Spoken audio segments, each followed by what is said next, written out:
আসসালামু আলাইকুম ফ্রেন্ড, সবাই কেমন আছেন? আশা করি আল্লাহর রহমতে সবাই ভালো আছেন। আমি আলহামদুলিল্লাহ অনেক ভালো আছি। তো দেখুন গরুর বটটা কত সুন্দর করে পরিষ্কার করে নিয়েছি।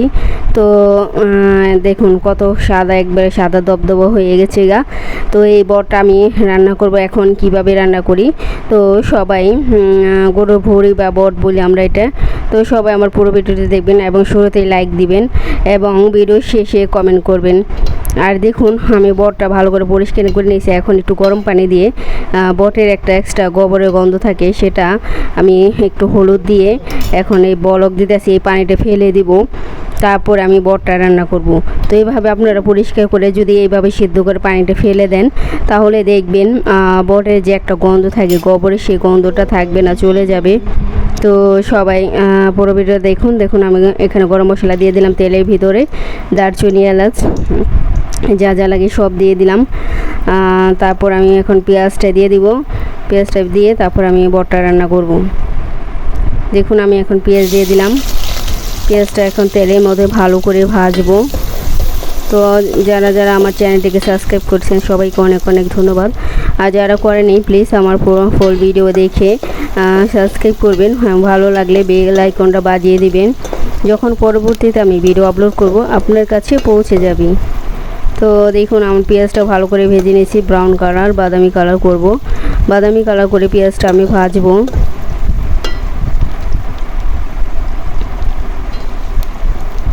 দেখুন বাদামি কালার করে পেঁয়াজটা ভেজে নেওয়ার পরে আমি সব অন্যান্য মশলা দিয়ে দিব। তো গরুর ভুঁড়ি ও বট সব মানুষই পছন্দ করে, কারণ কোরবানির মাংসের থেকে সবাই বটটা বেশি পছন্দ করে। তো আমি অনেক পছন্দ করি, আমাদের বাড়ির সবাই বট অনেক পছন্দ করে। তো দেখুন আমি এখন পেঁয়াজটা ভাজা হয়ে গেছে। এখন আদা রসুন পেস্টে দিয়ে দিলাম। আদা রসুন পেস্টটা ভালো করে তেলে ভাজবো। তেলে ভাজার পরে আমি অন্যান্য মশলা দিয়ে দেবো। দেখুন এখানে গরম মশলা দিয়ে দিলাম, গরম মশলা বাটা। তো সব একসাথে এখন ভালো করে মিক্স করব। তখন এখন ভালো করে আদা রসুন পেঁয়াজের সাথে ভেজে তারপরে পানি দিয়ে অন্যান্য মশলাটা দিয়ে দিব আমি।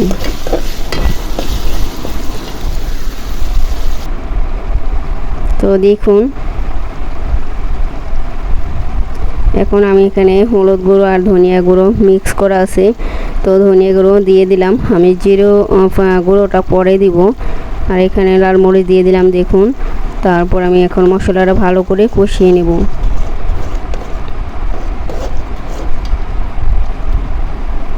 দেখুন এই জায়গায় সিদ্ধ করা আমি ভালো করে পরিষ্কার করে নিয়েছি বটটা। এখন আমি বটটা দিয়ে দিব, মশলার সাথে মিক্স করে ভালো করে কষিয়ে নেব। তো আমার মশলা কষানো হয়ে গেছে, তেল বেরিয়ে গেছে। এখন আমি বটটা দিয়ে দিব। দেখুন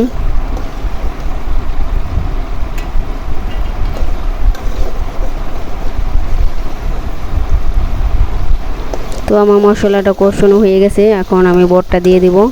তো সবাই সাথেই থাকবেন, পুরো ভিডিওটা দেখবেন, কেউ স্কিপ করবেন না, অনেক ছোট্ট ভিডিও, ফুল ভিডিওটা দেখবেন।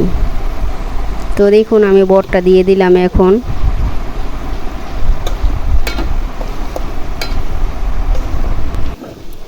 দেখুন আমি বটটা এখন মশলার সাথে ভালো করে কষিয়ে নেব এবং পরে পানি দিয়ে দেব। তো দেখুন আমি বটটা ভালো করে সিদ্ধ করে, কারণ বট সিদ্ধ হতে একটু টাইম লাগে, তো ওই জন্য আমি বটটা ভালো করে কষাবো। কষানোর পরে পরে গরম পানি দেবো। আর মাংস গোস্ত যাই রান্না করেন না কোনো বট কষানোর পরে গরম পানি দিতে হবে, কারণ আপনি যদি ঠান্ডা পানি দিয়ে দেন সেটা দরগাস্ত হয়ে যাবে, গোয়াল এবং গলতে অনেক টাইম লাগবে, তাই সবাই গরম পানি দিবেন।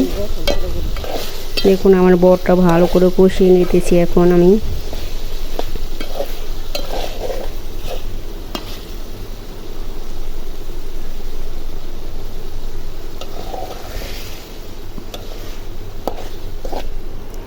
আমার বটটা ভালো করে কষানো হয়ে গেছে গা, একটু পরে পানি দিয়ে দেবো। দেখুন অনেক মজাদার। তো এই বটটা খেতে খুবই মজা, অনেক মজা, পরোটা দিয়ে, রুটি দিয়ে বা গরম গরম ভাত দিয়ে বা পোলাও দিয়েও সব কিছু দিয়ে, খিচুড়ি সব কিছু দিয়ে ভালো লাগে বট খেতে।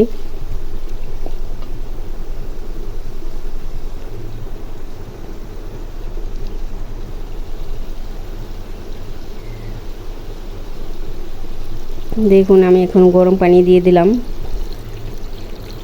বেঁধে এখন ভালো করে আবার সিদ্ধ করে একবারে কষিয়ে নেব, পরে একবারে নামিয়ে ফেলবো।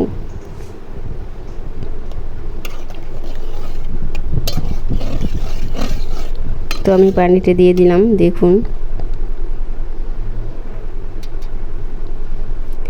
তারপরে এখানে আমাদের পাশের বাড়ি কাকরোল, এটা হচ্ছে কাকরোল, তো তাদের গাছে থেকে ছিঁড়ে আনছি। তো দেখুন একবার ফ্রেশ, মানে সার ছাড়া নির্ভেজাল, অনেক সুন্দর কাঁকরোল। তো এই কাঁকরোল আমি ভাজি করব আলু দিয়ে। কাঁকরোল ভাজি খেতে আমার বেশি ভালো লাগে। তো একবারে ফ্রেশ, দেখুন ফ্রেশ সার ছাড়া কাঁকরোল।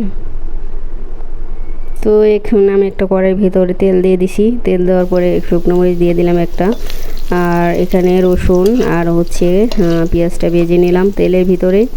তারপর আমি এই কাঁকরোলটা এখন দিয়ে দেব। তো কাঁকরোল দেখুন আমি ধুয়ে পরিষ্কার করে কেটে নিয়েছি চিকন চিকন করে, পাতলা পাতলা করে। এখন আমি কাঁকরোলটা দিয়ে দিব। কাঁকরোলটা ধুয়ে নিয়েছি, ভালো করে পরিষ্কার করে নিয়েছি। এখন আমি কাঁকরোলটা দিয়ে দিলাম।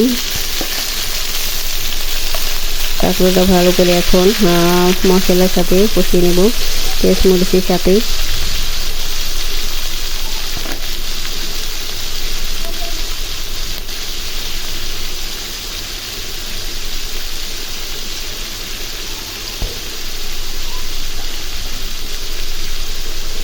দেখুন তো কার কার কাঁকরোল পছন্দ, তো অনেকে হয়তো বা কাঁকরোলটা পছন্দ করেন না। তো এই কাঁকরোল ভাজি যদি আলু দিয়ে ভাজি করেন দেখবেন খেতে খুবই ভালো লাগে।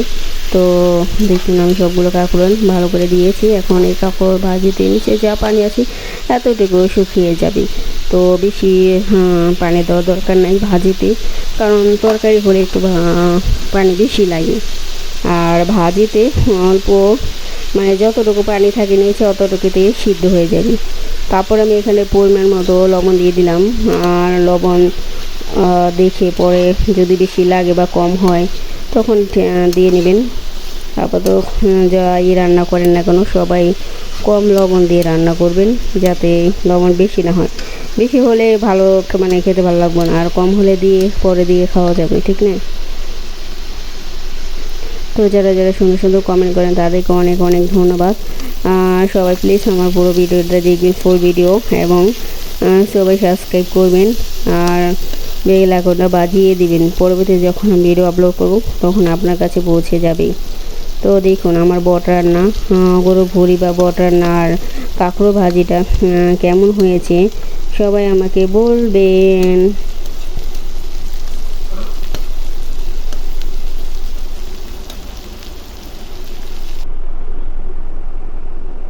তো দেখুন আমার কমপ্লিট হয়ে গেছে, আমি চোলাটা নিয়ে দিয়ে দিয়েছি এখন।